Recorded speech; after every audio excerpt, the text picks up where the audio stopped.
நீங்கள் ஆஃபீஸில் வேலை செய்கிற சேலரிடு எம்ப்ளாயியா அப்போ இந்த வீடியோ உங்களுக்காக தான். உங்களுடைய சேலரியிலிருந்து வருமான வரி பிடித்தம் செய்யாமல் இருக்க நீங்கள் என்ன செய்யணும், நியூ ரெஜிம் ஓல்ட் ரெஜிம் இதில் யாருக்கு எது பெஸ்ட், வருமான வரியை எப்படிலாம் சேமிக்கலாம் என்பது உள்ளிட்ட பல்வேறு கேள்விகளுக்கும் சந்தேகங்களுக்கும் விரிவாக விளக்கம் அளித்துள்ளார் பட்டய கணக்காளர் ஜெயலட்சுமி. வாங்க அவங்க என்ன சொல்லியிருக்காங்கன்னு பார்க்கலாம். வணக்கம் மேடம். வணக்கம். இந்த ஃபினான்சியல் இயர் கிட்டத்தட்ட நிதியாண்டு முடிவுக்கு வரப்போகுது. இந்த நேரத்தில் சேலரி வாங்குகிற நபர்கள் நிறைய பேர் தங்களுடைய ஆஃபீஸ்லேருந்து வர்ற மெயிலுக்கு பதில் சொல்லணும். அந்த மெயிலில் கணக்குகளை தாக்கல் செய்யணும். அதாவது வருமான வரி விலக்கு வேணும்னா நீங்கள் சில கணக்குகளெல்லாம் தாக்கல் செய்யணும்னு அந்த மெயில் வந்திருக்கும். ஸோ ஓல்டு ரெஜிம் ஃபஸ்ட்டு அடிப்படையில் ஓல்டு ரெஜிம் நியூ ரெஜிம் அப்படின்னா என்ன, இரண்டுக்குமான வித்தியாசம் என்ன? 2020 பட்ஜெட்டில் ஓல்ட் நியூ ரெஜிம் அப்படின்ற கான்செப்ட் எடுத்துகிட்டு வந்தாங்க. அது வரைக்கும் முன்னாடி பார்த்தீங்கன்னா நமக்கு 3 ஸ்லாப் இருக்கும். அதில் எந்த ஸ்லாப்பில் நம்ம வரோமோ அதில் பார்த்து அதுக்கான டேக்ஸ் அப்ளிகபிள் கட்டிடலாம். என்னென்ன டிடக்ஷன்ஸ் இருக்கோ எக்ஸம்ஷன்ஸ் இருக்கோ அதையும் கிளைம் பண்ணிக்கலாம். இந்த நியூ ரெஜிமில் என்னென்னா எந்த டிடக்ஷன்ஸும் எக்ஸம்ஷன்ஸும் கிடையாது. கிட்டத்தட்ட நமக்கு ஒரு 60 to 70 deductions and exemptions put together இருக்குது. அது இந்த நியூ டிடக்ஷன்ஸில் கிடையாது. ஆனால் டேக்ஸ் ஸ்லாப் பார்த்தீங்கன்னா ஹையர் ரேட் ஆஃப் டேக்ஸ் நம்ம ஓல்டு ரெஜிமில் இருக்குது. இதில் தான் மேஜர் டிஃப்ரென்ஸ். நியூ ரெஜிம் அப்படின்றது கொஞ்சம் சிம்பிளிஃபைடு வெர்ஷன். நீங்கள் எந்த டாக்குமெண்ட்டும் மெயின்டைன் பண்ண வேணாம், என்ன டேக்ஸ் ஸ்லாப்ல வரீங்கன்னு பார்த்துட்டு அந்த டேக்ஸ் கட்டினா போதும், கொஞ்சம் simplified. Old regime documentary evidence அதெல்லாம் மெயின்டைன் பண்ணணும். டிஃபால்ட்டா லாஸ்ட் ப்ரீவியஸ் இயர்லேருந்து டிஃபால்ட்டா நியூ ரெஜிம் அப்படின்னு டிசைட் பண்ணிட்டாங்க. நியூ டிஃபால்ட் அப்படின்னா என்ன அப்படின்னா, நம்ம எதுவுமே சூஸ் பண்ணலன்னா டிஃபால்ட்டா அதில் தான் நம்மளோட எம்ப்ளாயர் நம்ம டேக்ஸ் டிடக்ஷனை டிடக்ட் பண்ணுவார். ஸோ எவ்ரி ஏப்ரல் நம்ம அனௌன்ஸ் பண்ணணும், அவங்களுக்கு இன்டிமேட் பண்ணணும் நியூ ரெஜிமா ஓல்டு ரெஜிமா அப்படின்னு சொல்லணும். அப்படி நம்ம சொல்ல தவறிட்டா அவங்க நியூ ரெஜிமில் கால்குலேட் பண்ணி நம்மளோட டேக்ஸ் டிடக்ட் பண்ணுவாங்க, வருமான வரி பிடித்தம் செய்வாங்க. இதுதான் basic difference between old regime and new regime. Old regime new regime சேலரியை பொறுத்த வரைக்கும் ரொம்ப கவலைப்பட தேவையில்லை. ஒருவேளை உங்கள் எம்ப்ளாயருக்கு நீங்கள் சொல்ல மிஸ் பண்ணியிருந்தீங்க, அவங்க உங்களுக்கு நியூ ரெஜிம்லேயே பண்ணிட்டாங்க. ஆனால் உங்களுக்கு ஓல்டு ரெஜிம் தான் பெனிஃபிஷியல் அப்படின்னா நீங்கள் தாராளமாக ஓல்டு ரெஜிமில் இன்கம் டேக்ஸ் ரிட்டர்ன் ஃபைல் பண்ணிக்கலாம். அதுக்கான நடைமுறை அப்படிங்கிறது என்ன? ஓல்டு ரெஜிம் முதல்ல நான் ஓல்டு ரெஜிமில் என்ன அப்படின்னு நம்ம பார்த்தோம். எக்ஸம்ஷன்ஸ் அண்ட் டிடக்ஷன்ஸ், அதாவது விலக்கு மற்றும் கழிவுகள் அப்படின்னு சொல்லலாம். இந்த எக்ஸம்ஷன்ஸை பொறுத்த வரைக்கும் நமக்கு சேலரி ஸ்ட்ரக்சர்லேயே பேக்கேஜ்லேயே கொடுத்துருவாங்க. அது நம்மளோட சேலரியை பொறுத்ததான் அமையும். டிடக்ஷன் அப்படின்றது நம்மள பண்ற சில இன்வெஸ்ட்மெண்ட், சில பேமெண்ட்ஸ், சில எக்ஸ்பெண்டிச்சர், இதுக்கெல்லாம் கவர்மெண்ட் விலக்கும் கழிவுகளும் கொடுத்துருக்காங்க. அதை நம்ம 1 by 1 பார்க்கலாம். எக்ஸம்ஷன்ஸ் அப்படின்னு எடுத்தீங்கன்னா ரொம்ப பாப்புலரான எக்ஸம்ஷன்ஸ் மட்டும் என்ன பார்த்தீங்கன்னா இந்த HRA அப்படின்னு சொல்லுவாங்க, ஹவுஸ் ரெண்ட் அலவன்ஸ். ஒரு சேலரிடு பர்சன் ஒரு சேலரி ஸ்ட்ரக்சரில் ஒரு ஹவுஸ் ரெண்ட் அலவன்ஸ்ன்ற காம்பனண்ட் இருந்தால் அந்த காம்பனண்ட்டை சில கண்டிஷன்ஸை ஃபுல்ஃபில் பண்ணால் நமக்கு எக்ஸம்ஷன்ஸ் உண்டு. அந்த எக்ஸம்ஷன்ஸுக்கு நீங்கள் மெயினாக டேக்ஸ் ரெண்டல் ரெசீட்ஸ் கொடுக்கணும். இன்கேஸ் 1 lakhக்கு மேலே ரெண்ட் போச்சுன்னா அதுக்கான ஓனரோட பேன் கொடுக்கணும். அதுக்கப்புறம் இன்னொரு பாப்புலரான எக்ஸம்ஷன் ஃபார் சேலரி, ஒருவேளை உங்களுக்கு ஹவுசிங் லோன் எடுத்திருந்தீங்கன்னா அந்த ஹவுசிங் லோன்ல பே பண்ற இன்ட்ரெஸ்ட்டை நம்ம கிளைம் பண்ணிக்கலாம்.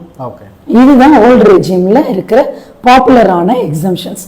மற்றபடி மற்ற அலவன்சஸ் எல்லாம் it depends mostly on the employer and the salary package. இதுதான் காமனாக வரும். இன்னொன்று ஓல்டு ரெஜிமில் நம்ம ஒரு இன்சூரன்ஸ் போட்டிருக்கோம், ஹெல்த் இன்சூரன்ஸ் போட்டிருக்கோம். அப்படிங்கும்போது அது அப்ளை ஆகுமா? நம்ம டிடக்ஷன்ஸ் அப்படின்னு நான் சொல்லியிருந்தேன் இல்லையா, டிடக்ஷன்ஸில் 80 செக்ஷன் சாப்டர் 6A டிடக்ஷன் அப்படின்னு பாப்புலராக சொல்லுவாங்க.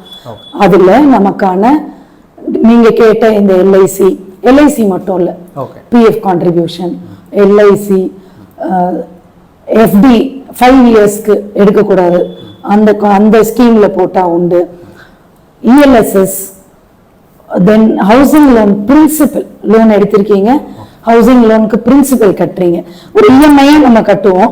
ஒரு 50 லேக்குக்கு 50,000 இஎம்ஐ கட்டினீங்கன்னா அதுல 40,000 இன்ட்ரெஸ்ட் இருக்கும், 10,000க்கு பிரின்சிபல் போனா 40,000 எக்ஸம்ஷன் இந்த 24B கிளைம் பண்ணுவோம். இந்த பிரின்சிபல் 10,000 per month, ஸோ 1,20,000 நீங்க ATCல கிளைம் பண்ணலாம். 1,50,000 தான் அப்பர் லிமிட். ஒருவேளை நீங்க ஃபர்ஸ்ட் ப்ராப்பர்ட்டி ரெஜிஸ்ட்ரேஷன் பண்ணீங்கன்னா அந்த ரெஜிஸ்ட்ரேஷன் எக்ஸ்பென்சஸையும் நம்ம ATC கீழே கிளைம் பண்ணிக்கலாம். இது எல்லாத்துக்குமே கேப் வந்து 1.5 lakhs per annum. இது நான் வந்து ஒரு 5 lakh PFல போட்டிருக்கேன், LICல வந்து நான் 3 lakh per annum இன்சூரன்ஸ் அப்படின்னா அது இல்லை. லிமிட் கேப் பண்ணியிருக்கிறது வந்து 1.5 lakhs per annum.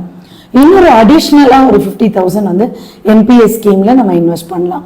அப்படி பண்ணா ஓல்ட் ரெஜிம் ஃபாலோ பண்றவங்களுக்கு 2 lakhs வரைக்கும் ATCல கிடைக்கும். இது இல்லாம 80D இன்சூரன்ஸ், மெடிக்கல் இன்சூரன்ஸ், அதுல பார்த்தது வந்து LIC. இது வந்து medical insurance. Medical insurance on self, நம்ம பேர்ல எடுக்கிறதோ இல்ல நம்ம ஸ்பவுஸ் பேர்ல எடுக்கிறது, நம்ம சில்ட்ரன் பேர்ல எடுக்கிறது, இதெல்லாம் அலௌடு. அதே மாதிரி மெடிக்கல் ட்ரீட்மெண்ட், நமக்கு டிபெண்டன்ட் பேரண்ட் சீனியர் சிட்டிசன் இருந்தாங்கன்னா அதுக்கும் நம்ம எக்ஸ்பெண்டிச்சர் பண்ணியிருந்தோம்னா அதுக்கும் நம்ம 50,000 வரைக்கும் கிளைம் பண்ணலாம். இதுல ப்ரிவென்டிவ் ஹெல்த் செக்அப்னு நம்ம மாஸ்டர் செக்அப் போறோம், அதுலயும் நம்ம கிளைம் பண்ணிக்கலாம், அப் டு 5,000 வரைக்கும் கிளைம் பண்ணிக்கலாம். இது வந்து 80D. அதே மாதிரி 80Eல வந்து நம்ம ஏதாவது ஹையர் எஜுகேஷன் பண்ணியிருக்கீங்க, அந்த இண்டிவிஜுவல் அசஸி அதுக்காக லோன் வாங்கியிருக்காரு, அதுக்கு ஒரு சர்டன் கண்டிஷன்ஸ் ஃபுல்ஃபில் பண்ணா அதுவும் கிளைம் பண்ணிக்கலாம். 80DD எக்ஸம்ஷன்ஸ் இருக்கு.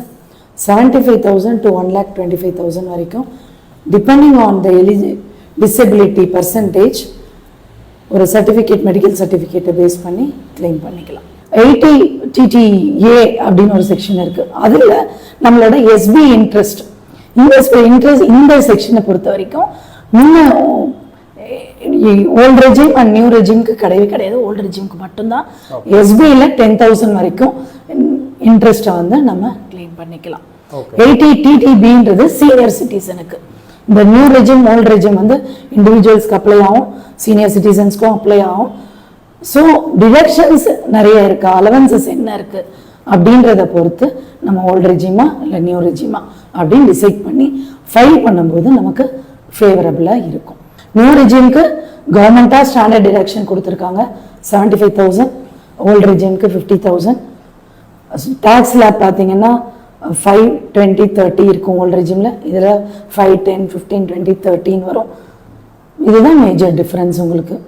ஓகே, இப்போ வந்து ரொம்ப ஓல்ட் ரெஜிம் அப்படிங்கிறது ரொம்ப காம்ப்ளிகேட்டாக இருக்குமோ? இப்போ நீங்கள் உங்களை மாதிரி ஒரு அனுபவம் வாய்ந்த பட்டய கணக்காளர் சொல்லும் போது நம்ம புரிஞ்சுக்க முடியுது. ஆனால் ஒரு நார்மல் சிட்டிசனுக்கு, அவர் வரி செலுத்தக்கூடியவருக்கு இது ரொம்ப காம்ப்ளிகேட்டாக இருக்கு. ஆக்சுவலாக பார்த்தீங்கன்னா இந்த நியூ ரெஜிம் வந்து சிம்பிளிஃபைடு. ஸோ கவர்மெண்ட் எடுத்து வந்ததே they want to bring more people into the ஜென்சி சொல்றாங்க இல்லையா, இப்போ அவங்களோடது என்னன்னா சேவிங்ஸ் அப்படின்றத விட ஸ்பெண்டிங்.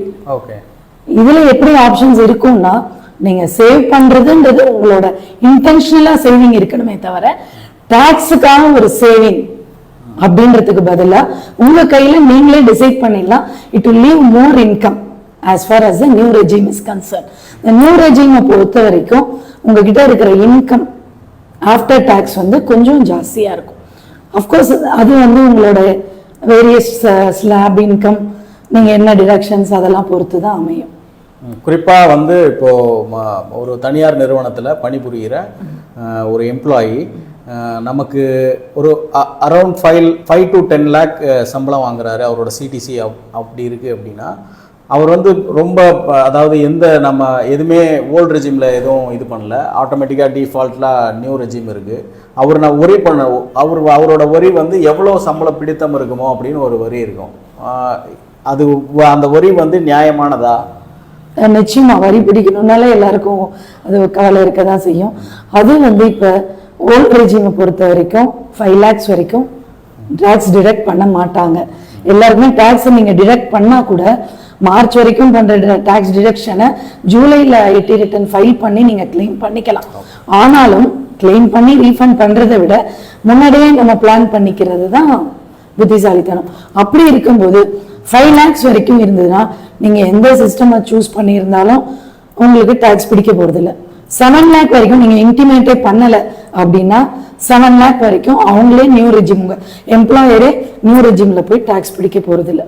இந்த 7 to 10 lakh, ஒருவேளை எனக்கு 5 lakh இன்கம் இருக்கு, நான் நியூ ரெஜிமா ஓல்டு ரெஜிமா அப்படின்னு கேட்டீங்கன்னா 7 lakh வரைக்கும் இருக்கிறவங்களுக்கு நியூ ரெஜிம்ல போறது தான் அட்வைசபிள். ஏன் டாக்ஸ் இருக்காது. சேலரி பீப்புளுக்கு ஒரு அட்வான்டேஜ்.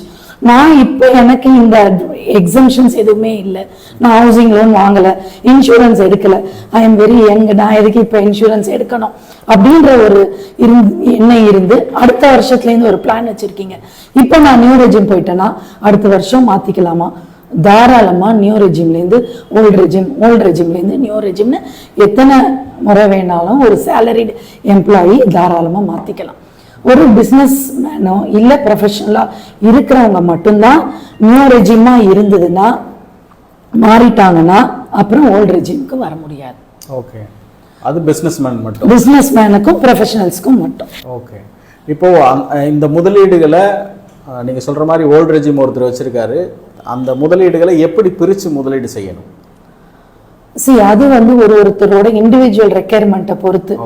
நம்ம இன்சூரன்ஸ் எடுக்கிறது முக்கியமா, இல்லை எனக்கு சேவிங்ஸ் வேணும் ஒரு அப்படின்னும் போது எஃப்டியா போட்டு 5 years லாக்இன் பண்ணிக்கலாம், இல்லை நான் ஒரு 23 years தான் ஆகுது ஒரு வீடு வாங்கலாம். ஸோ இதெல்லாம் ஓல்டு ரெஜிம்ல நமக்கு கிடைக்கக்கூடிய பெனிஃபிட்ஸ். அதுக்கு நீங்க ஒரு தகுந்த இன்வெஸ்ட்மெண்ட் பர்சனை பார்த்தீங்கன்னா அந்த கன்சல்டன்ட் வந்து உங்களோட ஏஜ், உங்களோட கமிட்மெண்ட்ஸ் என்ன அதெல்லாம் பார்த்து கரெக்டாக பிளான் பண்ணி அதுக்குன்னு ஒரு கன்சல்டன்ட் வச்சுக்கிறது பெஸ்ட் அப்படின்றீங்க. ஓகே, இது மேல 7 lakh வரைக்கும் இருக்கிறது இன்னைக்கு இருக்கிற டாக்ஸ் லா பொறுத்த வரைக்கும் நியூ ரெஜிம்ல சேலரிடு பீப்புள் போறது வந்து அட்வைசபிள். ஸோ இப்போ ஒருவேளை எனக்கு டிடக்ஷன்ஸ் வந்து ஃபியூச்சர்ல வரப்போகுதுன்னா நம்ம அப்போ டிக்ளரேஷன் கொடுத்து மாத்திக்கலாம். நீங்க இதை மிஸ் பண்ணியிருந்தாலும் ஜூலைல ரிட்டர்ன்ல உங்க ஆடிட்டர் கிட்ட கொடுத்து கேட்டீங்கன்னா அவங்க உங்களுக்கு கரெக்டா எது அப்ளிகபிளோ எது உங்களுக்கு பெனிஃபிஷியலோ அதை பார்த்து ஃபைல் பண்ணி கொடுப்பாங்க. இப்போ ஓல்டு ரெஜிமில் சரியாக அதை புரிஞ்சுக்கிட்டு அதை முதலீடு பண்ணுறவங்களும் இருப்பாங்க.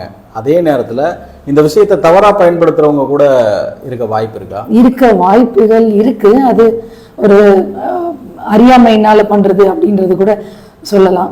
இந்த இடத்துல ஒரு சுவாரஸ்யமான ஒரு இன்சிடென்ட் ஒன்று. எங்கள் அங்கிளோட வீட்டில் சப்போர்ட் ஸ்டாஃப் இவங்க இருந்தாங்க. அவங்க தமிழ்நாடு கவர்மெண்ட் கொடுக்குற அந்த பெனிஃபிட்டை கிளைம் பண்ணுறதுக்காக போயிருக்காங்க. அவங்கள வந்து நீ உனக்கு இன்கம் எல்லாம் இருக்கு அப்படின்னு சொல்லிட்டு அது கண்டிஷன்ஸ் ஃபுல்ஃபில் ஆகலன்னு சொல்லி ரிஜெக்ட் பண்ணிடுறாங்க. என்னன்னு அவங்க விசாரிக்கும் போது பார்த்தா அவங்களோட ரெண்டல் இன்கம் வர மாதிரியும் அவங்களோட பேன் நம்பரை வந்து அவங்களோட 26 yearsல ரிஃப்ளெக்ட் ஆயிருக்கு. அவங்களுக்கு அது என்னன்னு ஒண்ணுமே புரியல. அப்ப எங்ககிட்ட வந்து கேட்டப்ப என்ன தெரிய வந்ததுன்னா அவங்க இன்னொரு இடத்துல இருக்கும்போது அவங்க எம்ப்ளாயர் வந்து ஒன்றும் ப்ராப்ளம் இல்லை அப்படின்னு சொல்லி பேன் நம்பர் வாங்கி அவங்களுக்கு ரெண்ட் கொடுத்த மாதிரி ஃபைல் பண்ணியிருக்காங்க. ஒரு 5 வருஷம் 10 வருஷம் முன்னாடி அப்படி பண்ணிட்டு கவர்மெண்ட்டுக்கு தெரியாம இருந்திருக்கலாம். ஆனா இன்னைக்கு இருக்கிற காலகட்டத்துல டிஜிட்டல் ஃபுட் பிரிண்ட் இருக்கும்போது அது வந்து சுலபம் கிடையாது. ஃபேக்காவோ ஃபால்ஸாவோ கிளைம் பண்றது இன்னைக்கு வேணா உங்களுக்கு வந்து ஈஸியா இருக்கலாம், சார்மிங்கா இருக்கலாம். பட் கவர்மெண்ட் இஸ் ஆல்வேஸ் வாட்சிங் everything, so it is not advisable. இப்போ இந்த வருமான வரி சட்டம் 80C சொன்னீங்க, அதுல வந்து 1.5 lakh கவர்மெண்ட் வந்து இப்போ டிஃபால்ட்டா இருக்கு. கவர்மெண்ட் கொடுத்துருக்கிற 1.5 lakh ஆர் 2 lakhs இது உயர்த்தப்படுறதுக்கான வாய்ப்புகள் இருக்கா? என்னுடைய எவ்வளவு பாசிபிள் இருக்கு? எங்களுடைய ஒரு குடும்பத்துல நாங்க பேசிக்கிறது என்னன்னா கவர்மெண்ட் வந்து இந்த டாக்ஸ் வந்து சிம்பிளிஃபை பண்ணணும்னு இருக்காங்க. முதல்ல 2020ல கொண்டு வந்தப்போ ஃபினான்ஷியல் 2021ல அப்ளிகபிள் ஆகும்போது நியூ ரெஜிம் வந்து நிறைய பேர் ஃபாலோ பண்ணல. அதுக்கப்புறம் கவர்மெண்ட் வந்து இன்சென்டிவைஸ் பண்ணாங்க. அதனால தான் இந்த லாஸ்ட் பட்ஜெட்ல பார்த்தீங்கன்னா 50,000 ஓல்டு ரெஜிமுக்கும் நியூ ரெஜிமுக்கும் 75,000. ஈவன் ஹையர் இன்கம் டேக்ஸ் பிராக்கெட்ல இருக்கவங்களுக்கு கூட சர்சார்ஜ் பார்த்தீங்கன்னா ஓல்டு ரெஜிமுக்கு ஜாஸ்தி, நியூ ரெஜிம்க்கு கம்மி. 50 lakhsக்கு மேலே போனால் சர்சார்ஜ் வரும். அதுக்கானது நியூ ரெஜிமில் இல்லை நான் கம்மி when compared to old regime. And government வந்து டேக்ஸ் ரூல்ஸ் ஆக்ட்ஸ் ஒரு நீங்கள் கேட்ட மாதிரி ஒரு சாமானிய மக்களுக்கும் புரியுற மாதிரி இருக்கணும்னு நினைக்கிறாங்க. இந்த நீங்கள் சொல்கிறீங்களா 80C 80E 80U அப்படின்ற அந்த வருமான வரி சட்டம்லாம் சொல்கிறீங்கல்ல, அதை இன்னும் நீங்கள் எளிமைப்படுத்தி சொல்ல முடியுமா எங்களுக்காக? அதாவது இந்த செக்ஷன்ஸ் எல்லாம் விட்டுருங்க. ஓல்ட் ரெஜிம் ஃபாலோ பண்ணிங்கன்னா இன்சூரன்ஸ் எடுக்கலாம். ஹவுசிங் லோன் வாங்குகிற ஐடியா இருந்ததுன்னா ஹவுசிங் லோனில் கட்டுற பிரின்சிபலும் இன்ட்ரெஸ்ட்டும் கிளைம் பண்ணலாம். சில்ட்ரனுக்கு எஜுகேஷன் ஃபீஸ் கட்டுறீங்க அப்படின்னா அதை கிளைம் பண்ணிக்கலாம். ஈக்விட்டி லிங்க்டு சேவிங் ஸ்கீம் இருக்குது, அதில் இன்வெஸ்ட் பண்ணலாம். சுகன்யா சம்ரிதி யோஜனா இருக்குது, அதில் இன்வெஸ்ட் பண்ணலாம். எனக்கு இதெல்லாம் எதுவுமே வேணாம், எனக்கு ஒரு 5 வருஷம் கழிச்சு பணம் வந்தால் போதும் அப்படின்னா அப் டு 1.5 lakh நீங்கள் ஃபிக்ஸட் டெபாசிட்டில் 5 years டெபாசிட் செஞ்சீங்கன்னா அதையும் நம்ம டிடக்ஷனாக கிளைம் பண்ணிக்கலாம். எல்ஐசி ப்ரீமியம் பே பண்ணுறீங்க, அதை கிளைம் பண்ணிக்கலாம். மெடிக்கல் இன்சூரன்ஸ் எடுக்கிறீங்க, அதை கிளைம் பண்ணிக்கலாம். அது 80Dயில் வரும். இல்லை டிபெண்ட் பேரண்ட் இருக்காங்க, சீனியர் சிட்டிசன், அவங்களுக்கு மெடிக்கல் எக்ஸ்பெண்டிச்சர் ஏதாவது பண்ணிங்கன்னா அதையும் நம்ம கிளைம் பண்ணிக்கலாம். மெடிக்கல் எக்ஸ்பெண்டிச்சர்னு சொல்லும்போது இந்த மெடிக்கல் பில்ஸும் எடுத்துக்கலாம், ப்ரிஸ்கிரிப்ஷன் பேஸ்டு. அதில் என்னென்னா இந்த கோல்டு டேப்லெட்டு, ஜொர டேப்லெட் அதெல்லாம் கிளைம் பண்ண முடியாது. ஒரு சிஓபிடி, அதாவது ஆஸ்துமா, டயபெட்டிஸ்லேயே கொஞ்சம் காம்ப்ளிகேஷன்ஸ், அப்புறம் சீரியஸ் இல்னஸ் லைக் கேன்சர், அந்த மாதிரி ட்ரீட்மெண்ட் எல்லாம் நீங்கள் தாராளமாக, கிட்னி ஃபெயிலியர், அதெல்லாம் தாராளமாக கிளைம் பண்ணிக்கலாம். இப்போ நீங்கள் அந்த யாருக்கெல்லாம் வந்து ஓல்ட் ரெஜிம் நல்லது, யாருக்கெல்லாம் வந்து நியூ ரெஜிம் நல்லது, அந்த அதாவது அவங்க சேலரியை டிபெண்ட் பண்ணி நீங்கள் சொல்லுங்கள். அதுக்கு வந்து இதுதான் சொல்யூஷன் அப்படின்னு யூனிவர்சலாக சொல்ல முடியாது. இருந்தாலும் ஓரளவுக்கு ஜெனரலைஸ் பண்ணி சொல்லணும் அப்படின்னா 7 lakh வரைக்கும் இன்கம் இருக்குது அப்படின்னா எனக்கு எந்த டிடக்ஷன்ஸுமே இல்லை, நான் எதுவுமே இன்வெஸ்ட் பண்ணலை அப்படின்னா நியூ ரெஜிம் தான் பெட்டர். எனக்கு 5 lakhs இன்கம் இருக்குது, நீங்கள் ஓல்டு ரெஜிமாக இருந்தாலும் நியூ ரெஜிமாக இருந்தாலும் நில் டேக்ஸ் தான் வரப்போகுது. இங்கேயும் உங்களுக்கு ஒரு கன்ஃபியூஷன் வரலாம். இன்கம் டேக்ஸ் ஸ்லாப் வந்து 2.5 lakhs, அது வரைக்கும் டேக்ஸ் கிடையாது. 3 lakh வரைக்கும் நியூ ரெஜிமில் டேக்ஸ் கிடையாது அப்படின்னு சொல்லியிருக்கீங்க. ஆனால் திருப்பி 5 lakh 7 lakh அப்படி சொல்கிறீங்களே அப்படின்னு கேட்டிங்கன்னா கவர்மெண்ட் நமக்கு ரிபேட், ஸ்டாண்டர்ட் டிடக்ஷன் ஒன்று கொடுக்குறாங்க, ரிபேட்னு ஒன்று கொடுக்குறாங்க. இதெல்லாம் கன்சிடர் பண்ணி பார்த்தா அப் டு 7 lakh வரைக்கும் நமக்கு நியூ ரெஜிமில் டேக்ஸ் இன்சிடென்ஸ் இல்லை. ஓல்டு ரெஜிமில் 5 lakhs வரைக்கும் இல்லை. இதுக்கு வந்து யூனிவர்சலாக இதான் சொல்யூஷன், நீங்கள் நியூ ரெஜிம் எடுங்க ஓல்டு ரெஜிம் எடுங்கன்னு சொல்ல முடியாது. ஹவர் நம்மளோட சேலரி ஸ்ட்ரக்சர், நம்ம கவர்மெண்ட் எம்ப்ளாயா நான் கவர்மெண்ட் எம்ப்ளாயா, நம்மளோட டிடக்ஷன்ஸ் என்ன, நம்ம என்ன செலவு பண்ணியிருக்கோம், இன்வெஸ்ட்மெண்ட் பண்ணியிருக்கோமா இல்லை செலவு பண்ணியிருக்கோமா அப்படின்றத பொறுத்து ஒரு சிம்பிளிஃபைடாக ஒரு ப்ராட் ஐடியாவில் சொல்லலாம். 1.5 வரைக்கும் உங்கள் டிடக்ஷன் இருந்தது, அதுக்கு கம்மியாக இருந்ததுன்னா it is better to go with old regime.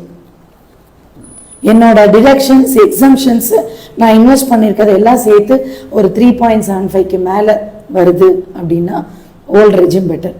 1.5 to 3.75 யாரோட எக்ஸம்ஷன் ஆகுது டிடக்ஷன்ஸ் ஆகுது இருந்ததுன்னா உங்கள் ஸ்ட்ரக்சரை பொறுத்து, சேலரி ஸ்ட்ரக்சரை பொறுத்து, உங்களோட மற்ற பிளான்ஸை பொறுத்து டிசைட் பண்ணணும். நம்ம அதை பேஸ் பண்ணி தான் நம்ம டிசைட் பண்ண முடியும். ஜென்ரலாக 10 lakhக்கு மேலே இருந்தால் நியூ ரெஜிமும், 10 lakh கீழே இருந்தால் ஓல்டு ரெஜிமும் better. Again this is a thumb rule. நாங்கள் ஒரு கண்டிஷன்டு சினாரியோவில் பெர்மிட் பண்ணது, அது ஒருத்தவங்களோட சிச்சுவேஷனை பொறுத்து நம்ம ஆப்டாக டிசைட் பண்ணலாம். நீங்கள் ஒரு கன்சல்டன்ட் கிட்ட போனீங்கன்னா அவங்க உங்ககிட்ட இன்னும் எல்லா டீட்டெயில்ஸும் கேட்டுட்டு கரெக்டாக சஜஸ்ட் பண்ணுவாங்க. வரக்கூடிய February 1ஆம் தேதி பட்ஜெட் தாக்கல் பண்ண போகிறாங்க ஃபினான்ஸ் மினிஸ்டர் நிர்மலா சீதாராமன். இதில் வந்து வருமான வரி உச்சவரம்பு அப்படிங்கிறது எப்போவுமே எதிர்பார்க்கக்கூடிய விஷயமா இருக்கும். 10 lakh வரைக்கும் இதை வந்து உயர்த்துறதுக்கான திட்டம் இருக்குது அப்படின்றாங்க. அதுக்கான பாசிபிள் இருக்கா? அதற்கான பாசிபிலிட்டிஸ் இருக்குது. பட் அகெயின் பட்ஜெட் வந்து நம்ம எதிர்பார்ப்புக்கும் ஆக்சுவல்ஸுக்கும் நிறைய டிஃப்ரென்ஸ் இருக்கும். எங்கள் இன்ஸ்டிடியூட்லேருந்தும் நிறைய ரெக்கமெண்டேஷன்ஸ் கொடுத்துருக்காங்க. ஜாயிண்ட் ஹஸ்பண்ட் அண்ட் ஒய்ஃப் இருந்தால் ஜாயிண்ட்டாக ஃபைல் பண்ணலாம், எவ்ரி இயர் கொடுப்பாங்க. அது மாதிரி இந்த இயரும் கொடுத்துருக்காங்க. கவர்மெண்ட் வந்து டேக்ஸ் கோடு சேஞ்ச் பண்ணி இன்னும் சிம்பிளிஃபை பண்ணணும், இன்னும் எளிமைப்படுத்தணும், எல்லாருக்கும் புரியணும் இந்த மாதிரி கன்ஃபியூஷன் எல்லாம் இருக்க வேணாம். அதுவும் எஸ்பெஷலி இந்த ஜென்சி வந்து ஈஸி ஆன் த கோல பே பண்ணணும், அதே சமயம் டேக்ஸ் பேஸையும் இன்க்ரீஸ் பண்ணணும்னு நினைக்கிறாங்க. அதனால நிச்சயமாக சிம்பிளிஃபை பண்ணுவாங்க, இன்னும் கன்செஷன்ஸ் வரும்னு எதிர்பார்க்கலாம். வரக்கூடிய காலகட்டங்களில் அரசு வந்து நியூ ரெஜிமை நோக்கி தான் பயணிச்சிட்டு இருக்குது அப்படின்னு நிபுணர்கள் சொல்கிறாங்க. ஓல்டு ரெஜிம் அப்படிங்கிறது வரக்கூடிய காலங்களில் அந்த அம்சம் இருக்குமா இருக்காதா? கவர்மெண்ட் நீங்கள் இப்போ இந்த ஓல்டு ரெஜிம் நியூ ரெஜிம் பார்த்தீங்கன்னா டேக்ஸுக்காக இன்வெஸ்ட் பண்ணுற காலம் போய் நீங்கள் உங்களுக்கு என்ன வேணுமோ அதை நீங்கள் இன்வெஸ்ட் பண்ணுறது மாதிரியான ஒரு காலம் உருவாகும். இப்போ ஒரு உதாரணத்துக்கு ஒரு 6 லட்சம் ரூபாய் இன்கம் இருக்குது முன்ன அவர் இருந்ததுன்னா, நான் அதுக்காகவாது ஏதாவது ஒரு எல்ஐசிலையோ இல்லை வீடு வாங்கணும் அந்த மாதிரி ஒரு இருக்கும். இப்போ உங்களுக்கு என்ன தேவையோ அதை பண்ணிக்கலாம். எனக்கு ஈக்விட்டியில் இன்வெஸ்ட் பண்ணால் பண்ணலாம், இல்லை வீடு வாங்கணும்னா வாங்கலாம். டிடக்ஷன்ஸ் வந்து அப் டு 7 lakh வரைக்கும் கிடையாது. கவர்மெண்ட் அதை நோக்கி தான் பயணிக்கிறாங்க அப்படின்றது பொதுவான எங்களுடைய கருத்து. கவர்மெண்ட் எப்படி பார்க்குறாங்கன்னா இதை சிம்பிளிஃபை பண்ணி ஃபோர்ஸ் பண்ணி இன்வெஸ்ட் பண்ணாமல் அந்த டிஸ்போசபிள் இன்கம் உங்கள் கையில் இருக்கணும். அதை எப்படி செலவு பண்ணும் அப்படின்றது நீங்கள் டிசைட் பண்ணக்கூடியதாக இருக்கணும். ஓகே, இதுதான் கவர்மெண்ட்டோட நோக்கமாக இருக்குன்றது எங்களோட கருத்து. நீங்கள் எதனா சொல்லணும், ஏதாவது தவற விட்டுட்டீங்க எதனா? இதில் முக்கியமாக இந்த ஓல்ட் ரெஜிமில் இருக்கிறவங்களுக்கு சொல்ல விரும்புகிறது என்னன்னா, நீங்கள் என்ன டிடக்ஷன்ஸ் கிளைம் பண்ணுறதா இருந்தாலும் அதுக்கான டாக்குமெண்ட்ரி எவிடன்ஸ் கட்டாயமாக வைக்கணும். ரெண்ட் போகிறீங்க அப்படின்னா முன்னையெல்லாம் வந்து இந்த ரெண்டல் அக்ரிமெண்ட்டு பேன் எல்லாம் கேட்க மாட்டோம். இப்போ நம்ம டிடக்ஷன்ஸுக்கு அதெல்லாம் கட்டாயமாக 1 lakhக்கு மேலே ரெண்ட்டு கொடுக்கணும் அப்படின்னும் போது பேன் இருந்தால் தான் நீங்கள் அதை கிளைம் பண்ண முடியும். ஸோ நீங்கள் ஒரு February January போய் இப்போ கேட்டிங்கன்னா ஹவுஸ் ஓனருக்கு வந்து அது விருப்பம் இல்லாமல் இருக்கலாம். ஸோ நீங்கள் ரெண்டல் அக்ரிமெண்ட் போடும்போதே அவரோட பேன் நம்பரை கேட்டு வாங்குறது நல்லது. அதே மாதிரி சில ஓல்ட் ரெஜிம் ஃபாலோ பண்ணுறவங்க என்ன பண்ணுறாங்கன்னா, அம்மா பேரில் ஒரு ரெண்டல் ரெசீட், அப்பா பேரில் அந்த மாதிரிலாம் கொடுத்து கிளைம் பண்ணுறாங்க. அது பண்ணுறது வந்து இப்போ நிறைய டிஜிட்டல் ஃபுட் பிரிண்ட் இருக்கிறதுனால அதெல்லாம் வந்து நாட் அட்வைசபிள். இந்த வருஷம் இல்லைனாலும் அடுத்த வருஷம் இல்லைனாலும் உங்களுக்கு ஃப்யூச்சரில் அதுக்கு இன்ட்ரெஸ்ட்டு பெனால்ட்டி என்ன டேக்ஸோ அதுக்கு ஈக்குவலாக லெவி பண்ணுற அளவுக்கு ப்ரொவிஷன்ஸ் இருக்குது. அதனால அதெல்லாம் அவாய்ட் பண்ணுறது better. Plus medical reimbursement, medical எக்ஸ்பென்சஸ்க்கெல்லாம் டாக்குமெண்ட்ரி எவிடன்ஸ் வச்சுக்கோங்க. நியூ ரெஜிமோ ஓல்டு ரெஜிமோ எம்ப்ளாயர்கிட்ட ஏப்ரல்லே கம்யூனிகேட் பண்ணிடுங்க. என்ன இன்வெஸ்ட் பண்ண போகிறோம் அப்படின்றத ஒரு நிபுணரை கன்சல்ட் பண்ணி பிளான் பண்ணிக்கோங்க.